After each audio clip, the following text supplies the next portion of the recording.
waited 10 years for him to return from war. He didn't come alone. My name is Olivia. I am 39 years old. I kept my promise to wait. He forgot he ever made one. Our story began in a small town. The houses were old and the streets were quiet. Everyone knew everyone. My life was simple. I worked at my family's bakery. The smell of fresh bread was my morning alarm. I was happy with my simple life, but my biggest happiness was Leo. Leo lived down the street. We grew up together. We played in the fields. We climbed the big oak tree on the hill. He was my best friend. When we got older, our friendship turned into love. It was a sweet, easy love, like a calm river. He had kind eyes. His smile made my world bright. He would bring me a wildflower every morning. He would leave it on the bakery doorstep. I would find it, and my day would be perfect. We planned our future together. We wanted a small house with a big garden. We wanted children who would play under the same oak tree. Our dreams were simple. Our love was strong. I thought nothing could break us. But then the war came. It was a dark cloud over our happy town. Young men had to leave. Leo had to leave. I remember the day he told me. We were sitting under our oak tree. The sun was setting. The sky was orange and pink, but my world felt gray. I have to go, Olivia, he said. His voice was soft. Tears fell from my eyes. I could not stop them. No, Leo, please don't go. He held my hand. His hand was warm and strong. I have to, but I will come back, I promise. I will come back to you. He looked into my eyes. His eyes were serious. Wait for me, Olivia. Please, wait for me. I nodded. I could not speak. My heart was breaking. I will wait, Leo. I will always wait for you. We made a promise that day. A promise under the old oak tree. He promised to return. I promised to wait. He gave me a small wooden bird he carved himself. Keep this, he said, so you don't forget me. How could I ever forget him? The next day, he was gone. The town felt empty without him. The bakery felt quiet. The wildflowers on my doorstep stopped appearing. My world lost its color. But I had his promise, and I had my promise to him. That promise became my reason to live. The first year was the hardest. Every day felt like a year. I wrote to him every single day. I told him about my day at the bakery. I told him about the town gossip. I told him how much I missed his smile. I ended every letter with the same words.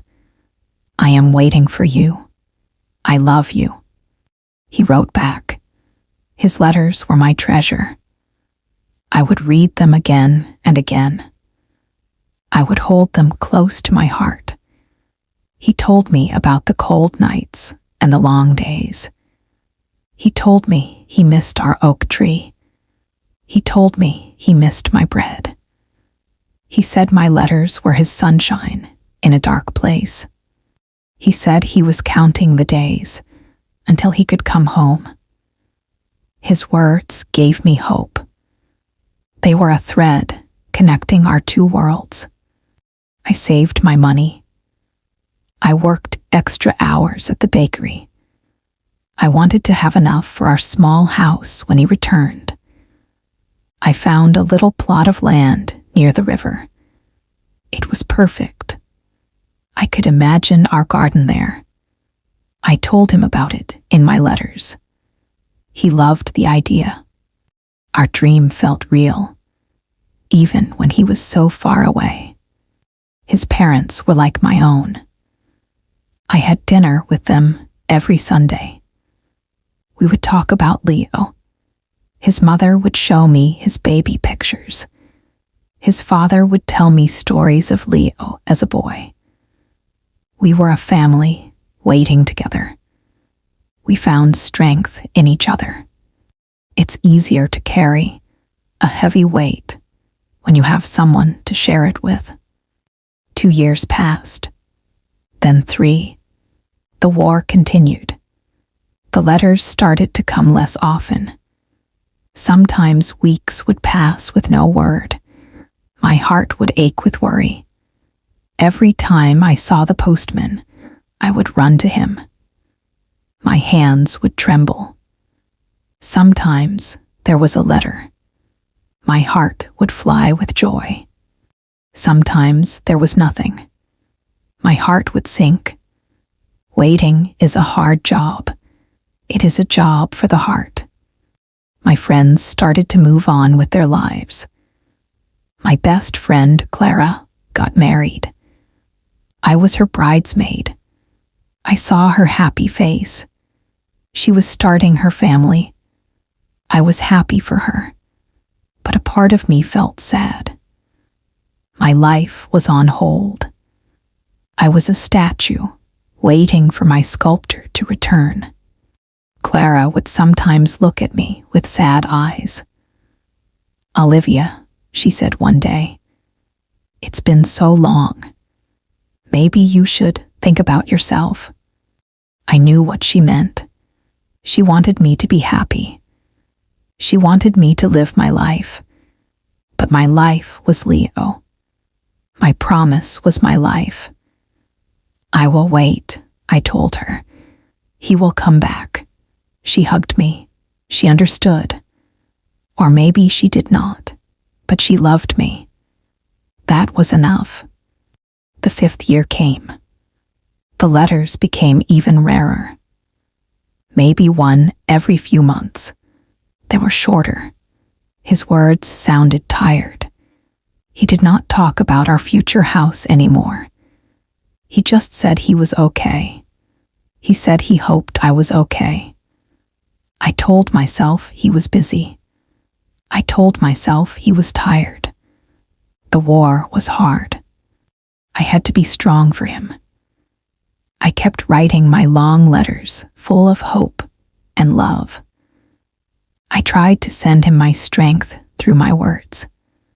Then one day, a different kind of letter came. It was not from Leo.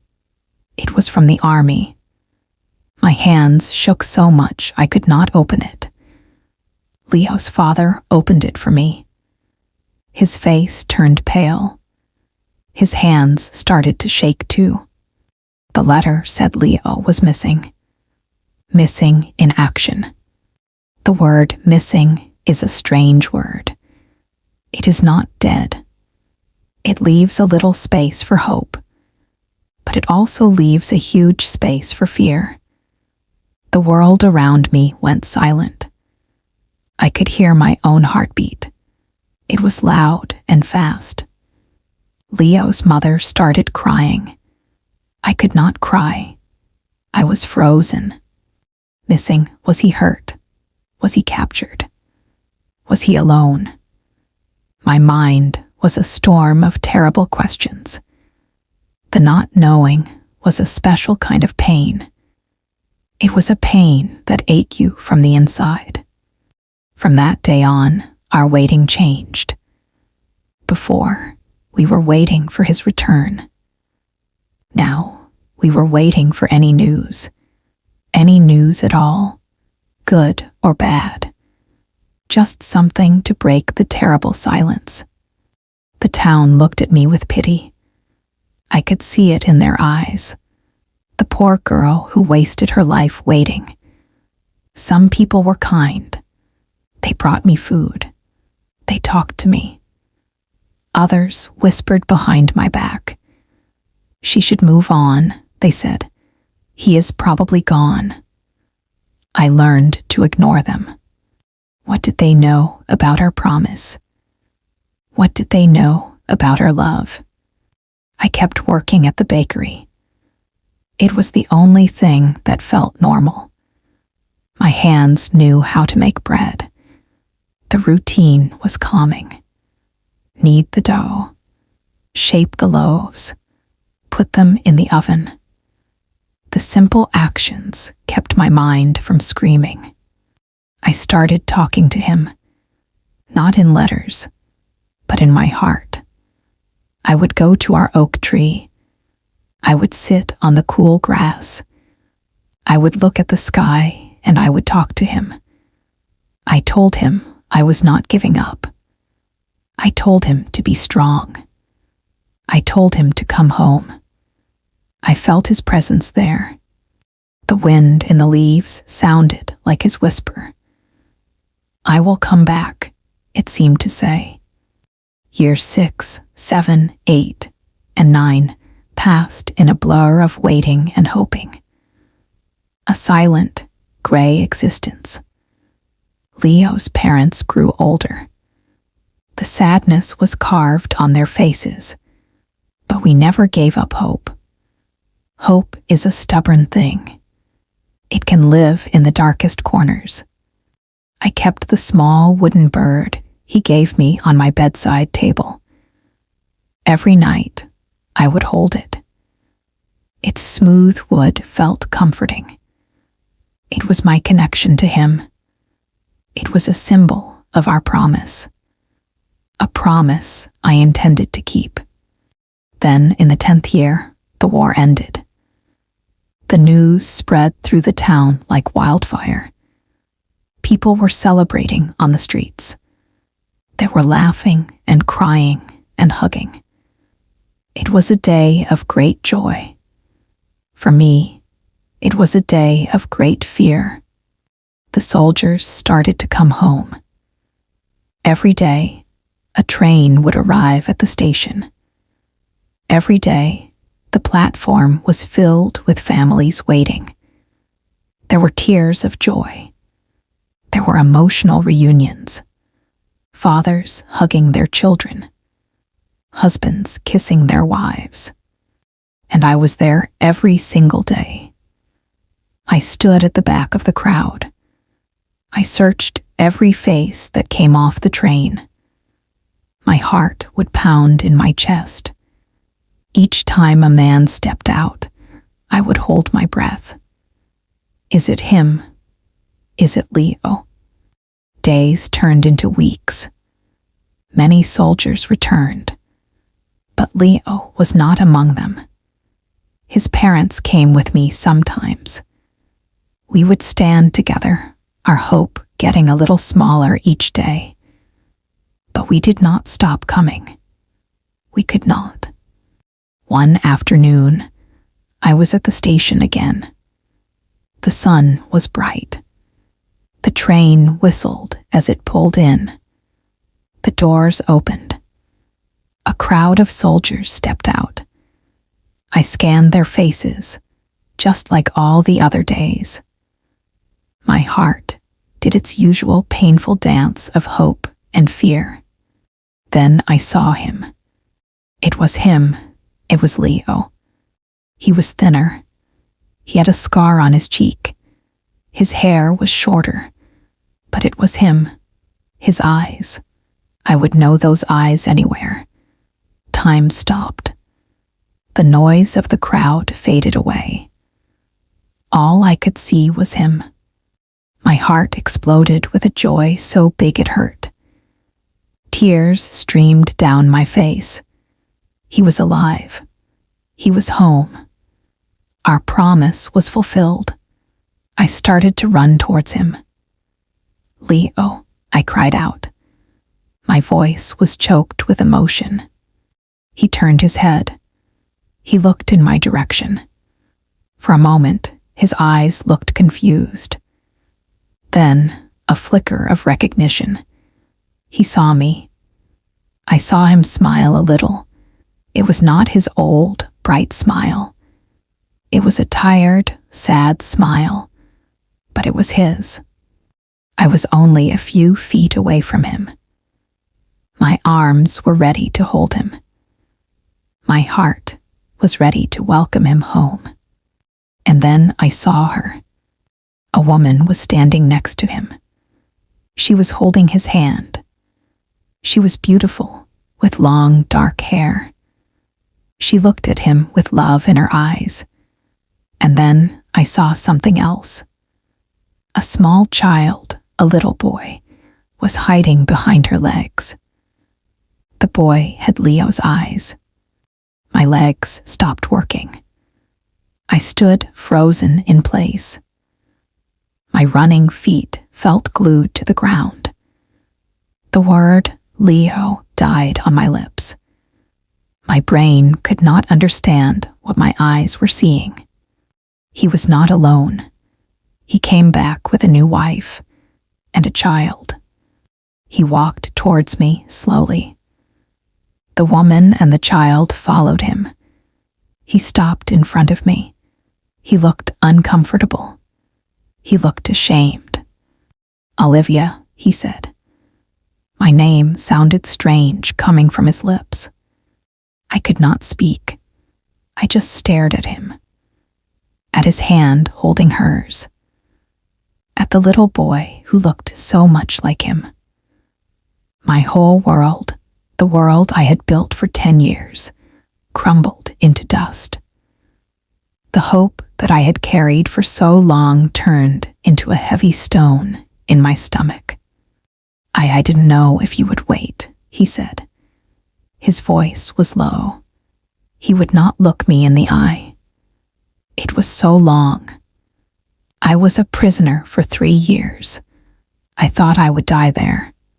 He looked at the woman. "This is Maria. She was a nurse. She saved my life."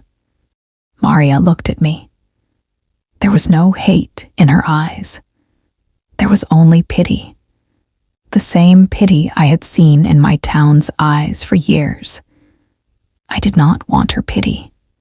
"We thought everyone was gone from our old lives," he continued. "We built a new one." He gestured to the little boy. "This is Sam. 10 years. 10 years of waiting. 10 years of letters. 10 years of keeping my promise. 10 years of talking to him under the oak tree. 10 years of holding his wooden bird every night. All of it for this moment. This moment of complete and utter heartbreak. I looked at him. The boy I loved was gone. This was a different man. A stranger with Leo's face. A man who had forgotten his promise. A man who had built a new life while I was keeping his old one safe. I felt a strange calm wash over me. The tears stopped. The pain was so deep, it was silent. I just nodded. I did not know what to say. What can you say when your life's great love story ends in front of your eyes? "I'm happy you are alive, Leo," I said. My voice was a whisper. It did not sound like my own. I turned around. I walked away. I did not look back. I could feel his eyes on my back. I could feel her eyes on my back. I walked away from the station. I walked away from my past. I walked away from the girl who waited. The walk home was a blur. The town looked different. The bakery looked like a strange building. My house felt like a stranger's home. Everything was the same, but I was completely different. I was broken. I went to my room. I saw the small wooden bird on my bedside table. I picked it up. For 10 years, It had been my symbol of hope. Now, it was a symbol of a lie. I wanted to throw it. I wanted to break it into 1,000 pieces, but I couldn't. It was a part of me, a part of my story. The first few months were dark. I felt empty. I felt foolish. I felt so angry. I was angry at him for breaking his promise. I was angry at myself for believing in it for so long. I had given him 10 years of my life, the best years, and he had come back with a new family. I did not go to the bakery. I did not want to see anyone. I stayed in my house. My friend Clara came every day. She did not say much. She just sat with me. She brought me food. She made me tea. Sometimes we would just sit in silence. Her presence was a comfort. It told me I was not completely alone. Leo's parents came to see me. They were heartbroken too. Their son was home, but he was a stranger. They felt his shame. They felt my pain. "We are so sorry, Olivia," his mother said, tears in her eyes. "We loved you like our own daughter." Their kindness was both painful and beautiful. One day, Clara said something that stuck with me. "You kept your promise, Olivia. Your heart is pure. He is the one who has to live with a broken promise, not you." Her words were simple, but they were powerful. I had kept my promise. I had been loyal. I had been strong. The story did not end the way I wanted, but my part in it was honest and true. I had nothing to be ashamed of. Slowly, very slowly, a little light started to enter my dark world. I started to think. For 10 years, my life was about waiting for Leo. My dreams were his dreams. My future was our future. I never once asked myself, what do I want? What does Olivia want?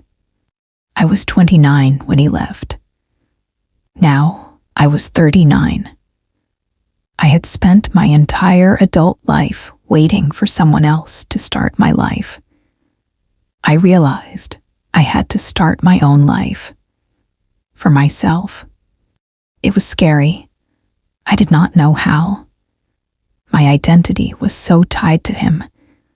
I was the girl who was waiting for Leo. Who was I without that? I started with small steps. I went back to the bakery. Seeing the familiar faces was hard at first. They looked at me with sad eyes, but I held my head high. I smiled. I kneaded the dough. And I found that the simple work still calmed me. One day, I decided to sell the plot of land by the river, the land I had bought for our house. It was a painful decision, but I needed to let go of that dream. A young couple bought it. They were full of hope and love, just like Leo and I used to be. I was happy for them. Letting go of the land felt like letting go of a heavy weight. With the money, I decided to do something for myself, something I had never done before. I decided to travel. I had never left my small town. The world felt big and scary, but I knew I had to do it. I bought a train ticket, not to the next town, but to the sea. I had always wanted to see the sea. Leo had promised to take me one day. I decided to take myself. The journey was long. I sat by the window and watched the world go by. I felt a little scared, but also a little excited. It was the first time I was doing something just for me. When I arrived, the sea was more beautiful than I had ever imagined. It was huge. It was powerful. It stretched out to the horizon. I stood on the sand and I watched the waves. They would crash on the shore and then pull back. Crash and pull back. It was a constant, steady rhythm. I thought about my life. The 10 years of waiting were like a huge wave that had crashed over me. It had knocked me down. It had pulled me under. But I was still standing. I was on the shore. The wave was gone. The sea was calm. I cried. I cried for the girl I was. I cried for the love I lost. I cried for the years that were gone. But these were not just sad tears. They were also tears of release. I was letting go of the pain. I was letting go of the anger. I was letting go of the past. I stayed by the sea for a week. I walked on the beach every day. I collected shells. I ate new kinds of food. I talked to strangers. I learned that the world was full of different stories, different people, different kinds of happiness. My small town was not the whole world. My story with Leo was not my only story. When I returned home, something inside me had changed. I was calmer. I was stronger. I was not just Olivia, the girl who waited. I was Olivia, a woman who had seen the sea, a woman who was starting to write her own story. I started to find joy in small things again. The warmth of the sun on my face, the taste of a sweet strawberry, the sound of children laughing. My world was slowly getting its color back. I never saw Leo again. I heard he moved to a different city with his new family. I hope he found peace. I hope he is a good father to his son. I have no more anger for him, only a quiet sadness for what we lost, and a quiet gratitude for the lessons I learned. I learned that you cannot control what other people do. You can only control yourself. You can only control your own promises. I kept my promise, and that is what matters. I also learned that life does not end when one dream dies. You can find new dreams. You can build a new life, a life that is just for you. My name is Olivia. I am 39 years old. My life is not what I planned. It is not the simple story I dreamed of under the oak tree. It is a more complicated story. It has pain and heartbreak, but it also has strength. It has resilience. It has a woman who learned to save herself. I still have the small wooden bird. I keep it in a box with his old letters. It is a part of my past, a past that made me who I am today. I am still working at the bakery, but now I am the owner. I love my work. I love creating something beautiful and warm for people. I am not waiting anymore. I am living. I am building my own small house with my own big garden. I am planting flowers for myself. Sometimes, when young girls come into the bakery with love in their eyes, I want to tell them my story. I want to tell them to be strong, to love with all their heart, but to never, ever forget to love themselves first. It's okay to feel scared when you have to start over. It's okay to be sad for what you lost, but you can do it. You can find your own strength. You can build your own happiness, just like I did. You can do this too. Keep going. Your story is not over yet. It is just beginning.